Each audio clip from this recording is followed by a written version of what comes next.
Ladies and gentlemen, welcome to Zion Analysis, and it's my hope and prayer that this video is going to find you well in good health.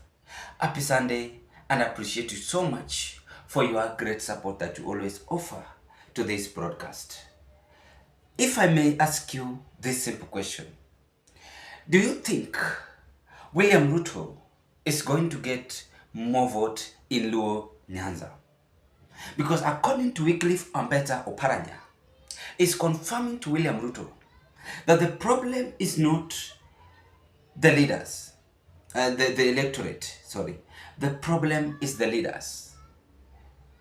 Oparanya's remarks is coming a day after William Ruto's team held a meeting in Siala Resort, and Oparanya is complaining that there was mass boycott at the first day in the meeting. This might make William Ruto not to have large numbers of votes from Luo Nyanza. And let's watch this drama before I proceed. So, the problem is within ourselves. The problem is within the leadership. When there was introduction here, how many leaders are here? When they called the MCS, how many MCS stood? When they called members of parliament, how many stood? Even when they called permanent secretaries, principal secretaries, you saw the number that was here. So we are talking to ourselves instead of talking to those people who matter. It is the leader. And it's specifically very clear that the problem is not the electorate. The problem is ourselves. What is Oparanya meaning by saying the problem is the leaders?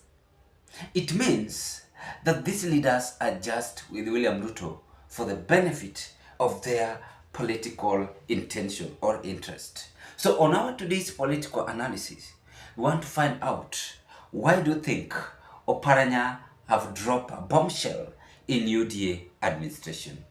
And remember, while he was speaking, Kindiki was there. It means that there was mass boycott from Luo Nyanza leaders. They didn't have any interest to attend this meeting.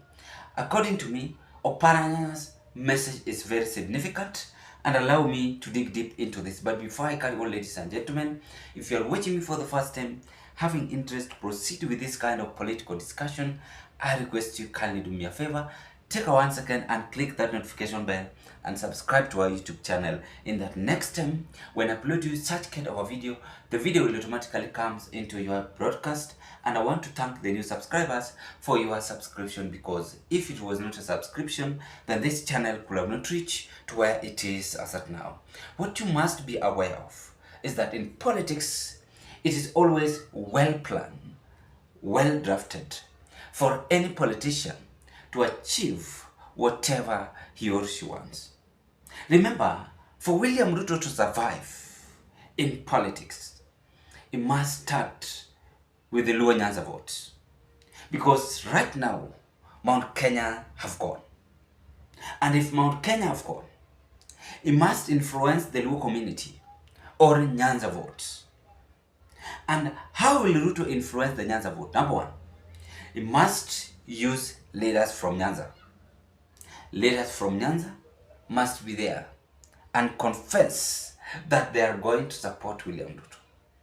And if these Nyanza votes have gone, and if these Nyanza leaders, will not be present in William Ruto's meeting, it means that the vote from Nyanza will have gone that way. And that is why Oparanya is coming up with by this political bombshell, saying that the problem is not electorate. The problem is we leaders. When we come together, we find a solution.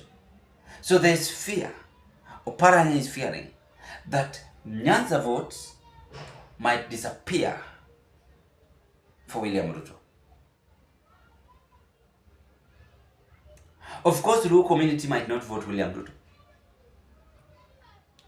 They will say, we supported you and we allow you in the government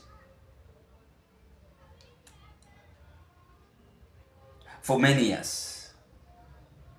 Now, if you will not support Raila Odinga to win the AUC race, then you must prepare for this. And you've seen them now disappearing from the consequences in that meeting. Because that meeting was very much important. The meeting is still carrying on. So Oparanya is having fear that if you have boycotted the current deputy president, you can't have a meeting with him. It means that even if Ruto will come here, you are going to disappoint him and you are going to show him that you don't have interest with him. And in that meeting, I've been told that majority of them are UDA leaders. As leaders from Nyanza have gone away, they are disappearing. Only a few of them who are there. That is what I've been told. And so it means that William Ruto is having a long way to go. If right now they have started to boycott his function, where it was held by this man Eliud Owalo, the Luo Nyanza leaders. I also happened to see, I saw Simbarati, I saw Gladys Wanga, I saw Nyong'o must be there. But most of the leaders were the MPs who boycotted this meeting. Why? Because they are not having any political interest on William Ruto.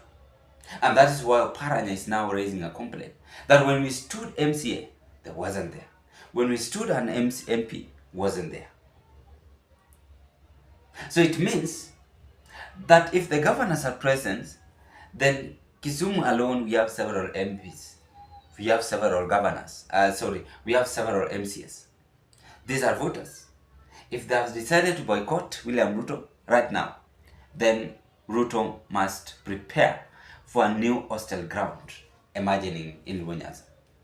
And if Raila Odinga will chip in and say, no, we can't support Ruto, then we'll mark the end of William Ruto, and it's going to be a political horrible in Kisumu. So William Ruto should not expect much, according to Oparanya, because ground is boiling and things are going to get worse. Ladies and gentlemen, what are your take? Because William Ruto held this meeting to test the ground in Kisumu city and lower the Nyanza leaders. Unfortunately, most of them boycotted the meeting and they're saying, we can't. As I conclude, the last conclusion is that William Ruto might conceive the Luo community by saying, convince the Luo community by saying, no, I must give you this position, I gave you this position, now you must support me. I gave you the finance position which has ever happened, now you must support me. That is politics. So you also have that plan. Anyway, let's wait and see the result, how the leaders are going to react, and that is what I had to share with you. Ladies and gentlemen, what are your take? Bye-bye.